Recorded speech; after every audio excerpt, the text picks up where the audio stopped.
سلام دوستای گلم، به کانال آوای زندگی خوش آمدین. امروز میخوام سرگذشت زینب، زنی که بعد از گذشت 1 سال بعد از ازدواجش با مردی ارتباط برقرار میکنه و از اون باردار میشه رو براتون تعریف کنم. انشالله که از داستان خوشتون بیاد و تا پایان داستان با ما همراه باشین. زینب یه دختر زیبا و خوش‌هیکلی بود که اخلاق و رفتار خوبی داشت. یه دختر شوخ و مهربون که خیلی خوش لباس و خوش تیپ بود. علیرغم خوش لباسی که داشت، از نظر پوشش خیلی هم رعایت میکرد. هم درس میخوند و هم یه مغازه داشت که موقع بیکاری به اون مغازه میرفت تا درآمدی داشته باشه و کمک خرج خانوادش باشه.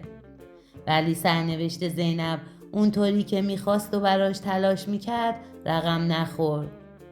زینب هنوز سن و سال کمی داشت و هنوز حتی به ازدواج هم فکر نمیکرد، تا اینکه یه روز که دوست پدرش میاد، از زینب خوشش میاد و به پدر زینب پیشنهاد میده که زینب رو به عقد پسرش در بیاره.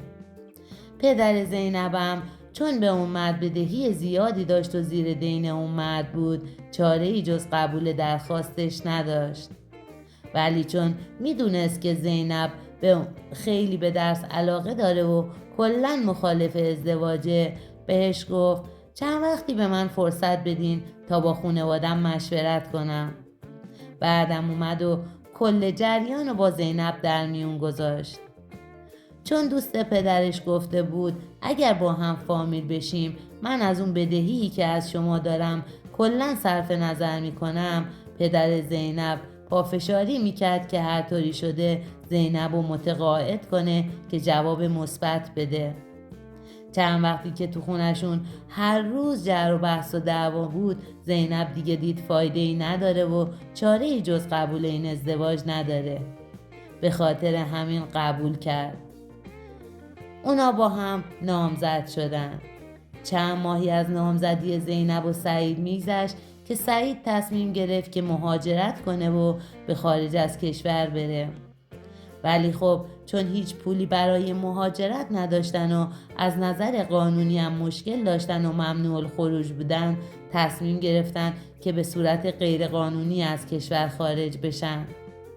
زینب و سعید هر طوری بود از راه کوه و دره گذشتن و با تلاش و سختی زیاد به ترکیه رسیدن و بعد از اون به آلمان رفتن.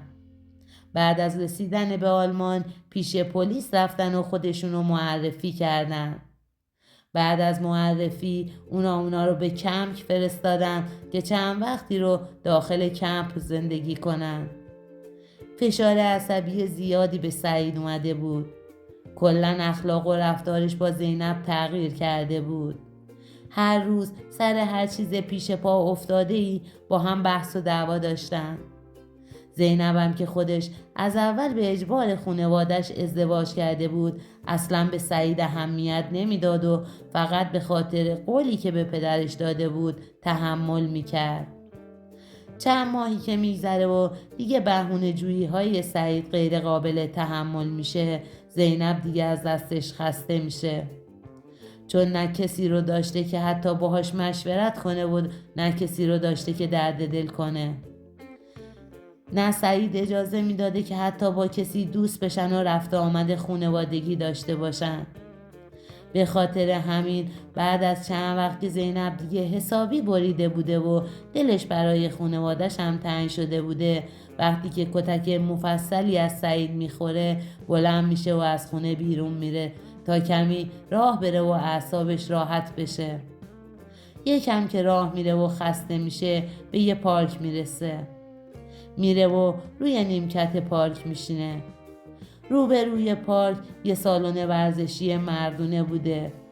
یکم که نشسته بوده و خستگیش افتاده بوده، میخواد بلند بشه و به خونه‌شون برگرده که میبینه یه پسر خیلی جذاب و خوش‌هیکل به سمتش میاد. زینب با اولین نگاهی که به صورت اون پسر میندازه دست و پاش میلرزه و قلبش تون میزنه. اون پسر کم کم و با قدمای سنگین جلو میاد و وقتی که به زینب میرسه با لبخند به زینب میگه وای خانم، چقدر شما جذاب و دلربایین. نکنه آهنربا همراهتون دارین که اینطور قلب منو به سمت خودتون کشیدین؟ بعدم چند قدمی جلو میره و دوباره برمیگرده و یه نگاه خریدارانه تری به زینب میکنه. زینب با نگاه اول حس غریبانه‌ای به اون پسر پیدا میکنه و یاد سعید میفته. پیش خودش میگه ای کاش میتونستم یکم با این پسر حرف بزنم و درد دل کنم. اون روز اون پسر میره و هر چند قدمی که دور میشه برمیگرده و دوباره به زینب نگاه میکنه تا اینکه کاملا دور میشه. زینب به خونه برمیگرده، ولی دیگه از اون روز اون زینب دیگه زینب قبل نبود. هر روز به کلاس میرفت و وقتی که برمیگشت به عشق دیدن اون پسر میرفت روبروی باشگاه و روی همون نیمکت مینشست، یا اینکه برای چند ثانیه‌ای مینشست که اون پسر رو ببینه. کم کم رفت و آمدا و نگاه کردنای اونا به هم بیشتر شد تا اینکه یه روز اون پسر جلو میاد و میگه اسم من حسینه و بعدم شماره تلفن خودشو به زینب میده. دیگه از اون روز تماسای بین زینب و حسین شروع میشه. یه روز که با هم حرف میزدن حسین از زینب میپرسه که تنها زندگی میکنی یا با پدر و مادرت؟ زینب میگه با پدر و مادر و برادرم زندگی میکنم. حسین میپرسه که مجردین یا با کسی رابطه دارین؟ زینب که میترسیده اگر حسین متوجه بشه که اون ازدواج کرده یا حتی نامزد داره ترکش کنه، به دروغ به حسین میگه مجردم و با کسی هم در رابطه نیستم. چند روزی از این موضوع میگذره که یه روز حسین به زینب میگه بیا بریم با هم بیرون و به یه پارک بریم. زینبم که مشتاق دیدار حسین بوده قبول میکنه و با هم به پارک میرن. همینطور شبا و روزها با هم حرف میزدن و خوش بودن و وقت میگذروندن.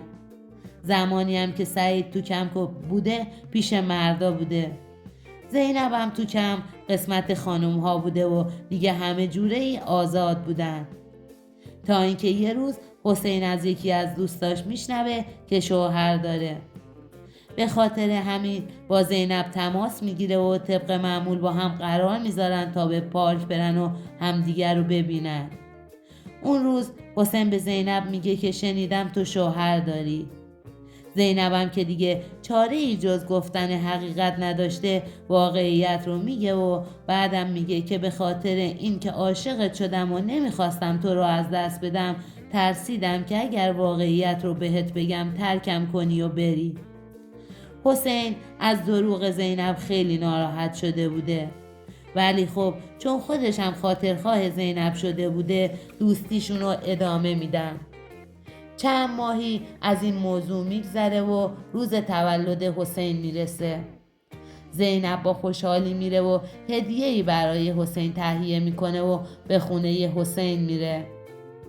اون روز اتفاقی که نباید میافتاده بینشون میافته و چند ساعتی با هم تو خونه حسین وقت میگذرونن. اون روز یه روز خاطر انگیزی براشون رقم میخوره و زینب بعد از اون به کم برمیگرده. 1 ماه از اون ماجرا میگذره که زینب متوجه میشه که از زمان عادت ماهیانش گذشته و اون ماه پریود نشده. پیش خودش میگه این موضوع طبیعیه و چند باری تا به حال اتفاق افتاده، ولی چند روزی که صبر میکنه میبینه که حال و روزش تغییر کرده و مدام سرگیجه و حالت تهوع داره.